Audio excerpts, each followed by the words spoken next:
Bismillahirrahmanirrahim. Assalamualaikum warahmatullahi wabarakatuh. Pada video kali ini kita akan membahas salah satu topik yang ada di mata kuliah Administrasi Kebijakan Kesehatan, yaitu adalah konsep dasar siklus kebijakan. Untuk selanjutnya kita akan mendetailkan masing-masing topik. Yang pertama adalah berkaitan dengan kebijakan publik, yang kemudian dari kebijakan publik itu kita akan sama-sama pelajari apa itu definisi kebijakan kesehatan, dan ketika kebijakan kesehatan itu dibuat, kita akan mengeksplor elemen apa yang mempengaruhi seberapa kualitas kebijakan kesehatan tersebut, sehingga kita tahu bagaimana sistem dan komponen kebijakan itu saat kebijakan itu dijalankan, termasuk siklus kebijakan yang sifatnya itu berkelanjutan, dan bagaimana kebijakan itu ditempatkan dalam keseluruhan hierarki peraturan perundang-undangan yang ada di Indonesia. Untuk selanjutnya, sebelum masuk ke kebijakan publik, mari kita sama-sama merefleksikan terlebih dahulu apa sih contoh kebijakan yang baru-baru ini kalian dengar. Apapun kebijakan yang kalian sebutkan, otomatis kebijakan itu pasti mempunyai dampak terhadap kesehatan. Baik itu kebijakan yang berkaitan langsung dengan kesehatan maupun kebijakan yang dilakukan oleh kementerian lain yang secara tidak langsung berdampak terhadap kesehatan. Sehingga kita bisa ambil kesimpulan bahwa kebijakan publik itu mendukung intervensi kesehatan, baik secara langsung ataupun tidak langsung. Jadi untuk selanjutnya kita akan sama-sama pelajari sebenarnya apa itu kebijakan publik dan bagaimana peran dari kebijakan publik.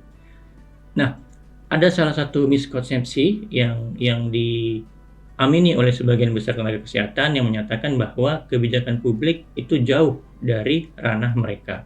Kebijakan publik adalah ranah yang spesifik, urusan untuk politisi. Namun, dari video kali ini kita akan bahas bahwa memang kebijakan publik itu bukanlah intervensi kesehatan secara langsung. Namun apa yang dirumuskan oleh pemerintah itu ternyata menetapkan kondisi yang memungkinkan apakah intervensi kesehatan yang akan kita jalankan itu bisa berhasil atau tidak. Sehingga untuk selanjutnya kita perlu tahu beberapa definisi kebijakan publik yang ada dari berbagai sumber. Menurut Cochrane, kebijakan publik itu adalah tindakan pemerintah dan niat yang menentukan tindakan tersebut. Ini diamini oleh Dai di 2017 yang mengatakan bahwa kebijakan publik merupakan apa yang dipilih oleh pemerintah untuk dilakukan ataupun tidak dilakukan. Jadi domainnya ini bisa dalam dua dimensi. Kebijakan itu mencakup yang diputuskan untuk dilakukan oleh pemerintah melalui rancangan undang-undang atau yang diputuskan untuk tidak dilakukan oleh pemerintah. Dan selanjutnya juga kita bisa lihat dan simpulkan dari beberapa sumber tersebut bahwa kebijakan publik itu bukan sebatas rencana atau hukum yang dituangkan dalam bentuk rancangan undang-undang. Tapi kebijakan publik merupakan konstruksi yang multidimensi. Ini mencakup tindakan ataupun ketidaktindakan. Ini bisa berwujud sebagai keputusan formal atau kerangka hukum, dan ini menggambarkan pilihan-pilihan yang sengaja diambil oleh pemerintah, diarahkan untuk mencapai tujuan dari pembangunan dan prioritas pemerintah itu sendiri. Dan kebijakan publik ini melambangkan komitmen pemerintah. Bagaimana dengan sumber daya yang ada itu bisa dialokasikan untuk mendukung prioritas pencapaian program-program pemerintah. Selanjutnya, kita beralih ke kebijakan kesehatan. Kalau sebelumnya kita sudah bicara mengenai kebijakan publik, kebijakan kesehatan itu dianggap sebagai salah satu turunan dari kebijakan publik yang menurut Bush 2012, kebijakan kesehatan adalah seperangkat tindakan dan keputusan yang dirancang secara khusus untuk mempengaruhi sistem kesehatan. Jadi ruang lingkup kebijakan kesehatan sudah dibatasi oleh Bush dalam definisinya adalah kebijakan yang dibuat untuk mempengaruhi sistem kesehatan. Ini bisa berkaitan dengan pelayanan kesehatan, pembiayaan kesehatan, maupun pengembangan teknologi untuk mencapai tujuan kesehatan itu sendiri. Selanjutnya, kita juga akan lihat definisi lain yang dari sini kita bisa ambil kesimpulan bahwa perspektif kebijakan kesehatan itu ternyata bisa dilihat dari sektor lain. Menurut World 1994 yang dikutip dalam Ayuning Tias 2014, kebijakan kesehatan itu ternyata melingkupi berbagai apapun upaya dan tindakan yang keputusannya itu mempengaruhi aspek teknis medis dan pelayanan kesehatan. Jadi dari sini bisa kita simpulkan bahwa meskipun kebijakan itu misalnya bukan berangkat dari aktor utama yang harusnya menjalankan kebijakan kesehatan, yaitu Kementerian Kesehatan, tetapi ketika kebijakan itu dibuat oleh kementerian lain dan memiliki dampak terhadap kesehatan, itu bisa dianggap sebagai kebijakan kesehatan. Selanjutnya, kita bisa ambil kesimpulan apa sih kata kunci dari berbagai definisi sumber tersebut. Yang pertama, ternyata kebijakan kesehatan ini berkaitan dengan bagaimana institusi atau organisasi memberikan pengaruhnya. Yang kedua, kebijakan harus memperhatikan bagaimana alokasi keuangan itu diatur. Setelah alokasi keuangan ditetapkan, kemudian yang ketiga, dirancang proses dan sumber daya untuk memastikan dengan alokasi yang ada bisa fokus untuk memastikan pengguna dan pekerja kesehatan itu bisa mendapatkan manfaat yang optimal. Dan kita bisa lihat juga dari definisi berbagai sumber tersebut bahwa kebijakan kesehatan ini bukan hanya tanggung jawab publik, tapi juga tanggung jawab swasta. Bagaimana contohnya adalah perusahaan makanan atau perusahaan minuman pada saat mengeluarkan produknya, tergantung dengan keputusan yang dia ambil, produk yang dia buat itu bisa mempengaruhi apakah konsumsi gula misalnya itu akan meningkat dan berdampak terhadap kesehatan masyarakat.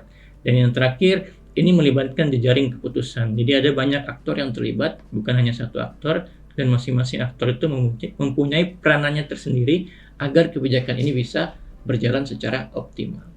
Dan selanjutnya, kita sudah simpulkan, dan ini cuman tampilan sedikit beberapa sumber yang nanti akan bisa kita bahas lebih lanjut pada saat di kelas nanti. Selanjutnya, setelah kebijakan kesehatan itu dibuat, dari banyaknya kebijakan kesehatan yang mungkin kalian lihat di pemberitaan, ada beberapa hal yang bisa kita evaluasi berdasarkan 8 elemen. Apakah kebijakan ini adalah kebijakan yang memang dirancang dan akhirnya menghasilkan kebijakan yang berkualitas. Yang pertama, pertanyaan yang harus kita ajukan adalah apakah pendekatan ini holistik atau menyeluruh. Yang kedua, apakah pada proses pembuatan, proses implementasi dan evaluasi kebijakan melibatkan partisipasi dari seluruh stakeholder yang terkait. Yang ketiga, apakah kebijakan publik ini adalah kebijakan publik yang sehat. Kemudian kita bisa lihat juga dan evaluasi apakah kebijakan kesehatan ini mendorong kesetaraan, tidak ada diskriminasi. Contoh, terlepas dari status sosial ekonomi, dia bisa mendapatkan layanan kesehatan dengan kualitas yang sama. Selanjutnya, yang kelima, kita bisa evaluasi apakah kebijakan ini mendorong terjadinya efisiensi. Karena di tengah kondisi sumber daya yang terbatas, harus kita pastikan ketika sumber daya itu kita deploy, kondisinya adalah kondisi yang seoptimal mungkin dengan sumber daya yang seminim mungkin. Kemudian kita juga harus pastikan apakah kebijakan kesehatan itu adalah kebijakan yang mempunyai mutu atau kualitas. Dan yang nggak kalah penting, di elemen yang ketujuh, kita harus pastikan ketika kebijakan itu dibuat, itu bisa mendorong adanya pemberdayaan masyarakat. Masyarakat harus mampu secara mandiri mendapatkan manfaat dari kebijakan sehingga dia mampu mengambil keputusan secara sendiri terhadap keputusan-keputusan yang berkaitan dengan kesehatan dirinya sendiri dan masyarakat sekitar. Sehingga kita bisa evaluasi lagi di elemen terakhir apakah adanya kemandirian. Jadi jangan sampai ketika kebijakan itu dibuat, masyarakat itu hanya akan berperilaku sehat ketika ada intervensi dari kebijakan itu sendiri. Tapi justru kebijakan itu harus mendorong kemandirian agar masyarakat itu mampu berdaya dan mandiri menjalankan keputusan-keputusan kesehatan yang dapat mempengaruhi kesehatan masyarakat dia sendiri. Selanjutnya, kita bisa lihat juga beberapa komponen analisis kebijakan kesehatan yang dibagi ke dalam 4 faktor, di mana diilustrasikan dalam bentuk segitiga. Elemen pertama, aktor yang berada di tengah, dianggap elemen yang sentral karena ini mencakup setiap stakeholder yang mempengaruhi kebijakan kesehatan. Kemudian pada saat kita ingin menganalisis kebijakan kesehatan, kita harus lihat juga konteks pada saat kapan, di mana kondisi kebijakan itu sedang dibuat. Dan yang ketiga, kita juga harus lihat bagaimana sih sebenarnya kebijakan itu dibuat prosesnya. Apakah prosesnya itu dilakukan sesuai dengan langkah-langkah siklus kebijakan kesehatan yang direkomendasikan. Setelah itu kita bisa juga analisa dari sisi konten, mencakup apa isi dari kebijakan kesehatan tersebut. Untuk selanjutnya, kita bisa lihat bagaimana penempatan hubungan antara masing-masing peraturan perundang-undangan yang ada di Indonesia, di mana dalam hierarki peraturan perundang-undangan, Undang-Undang Dasar 1945 itu adalah dasar atau pokok negara yang menjadi acuan atau turunan dari peraturan perundang-undangan di bawahnya. Ketika kita membaca hierarki peraturan perundang-undangan, setiap kebijakan yang kita buat, baik itu dalam konteks lokal atau nasional, kita harus melihat dan menimbang peraturan perundang-undangan yang ada di atasnya. Sehingga pada saat kebijakan itu dijalankan, kebijakan itu tidak batal secara hukum karena ternyata misalnya tidak mengikuti kaidah prinsip peraturan perundang-undangan yang ada di atasnya.